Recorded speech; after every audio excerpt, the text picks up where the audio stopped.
It's your nature to work. But we must learn not just how to work, but to work smart. Because your productivity translates into leadership. And that's why you have an edge on people who are just mere mortals walking. But you are divine seed. You are the new creation.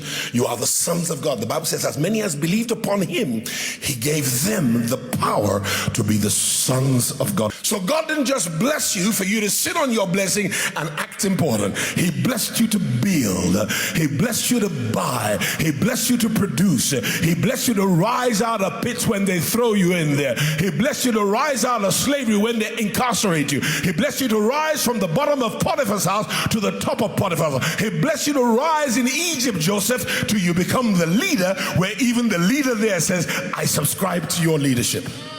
In order to take what grace makes by faith, we start out asking, and God says, ask and you will receive.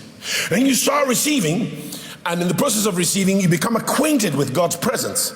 So you stop asking for stuff and you start seeking his person, his personage, his presence.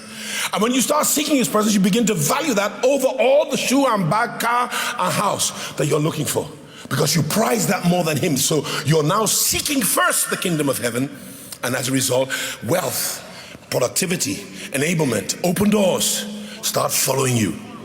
And the wonderful thing is that your God answers prayers.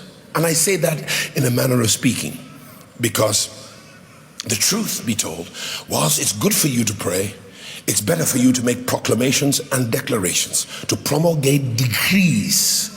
Because the truth is that we don't really need to ask God for much other than light, so that we can see what we have and figure out how to get it, who to get it with, where it is, and what strategy to go and seize it. Because he's not going to get up when you start praying and kabashing and ritamabota, kiksamahanda, kasabakahata. He's not going to get up and say, oh, I've got to do something for them now. He's already done it. And you can be an answer and be unaware that you are the answer. Because if you don't have a revelation of who you are, potentially you are an answer that doesn't know you are the answer.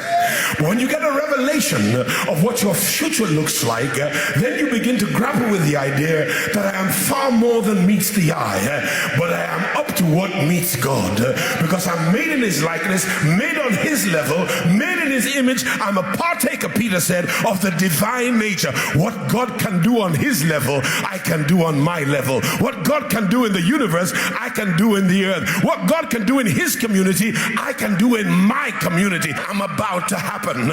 You used to look down on me last year. You used to look down on me 3 years ago because of what happened in my life. The blind side swipe, like what happened to Moses. But the devil is a liar. What looks like a pit is the roadway to the palace. What looks like a prison is the roadway to fulfill promises. What looks like nothing can happen in your life, they're going to have to come back to you and say, sir, I admit, I confess that I was one of the naysayers who said nothing can happen in your life, but I have to confess that I agree something is already happening in your life. Can I be part of your team? Can I be part of your happening moment? Can I be part of your season? Because I really believe it. I can see it. I can sense it, that God is up to something in your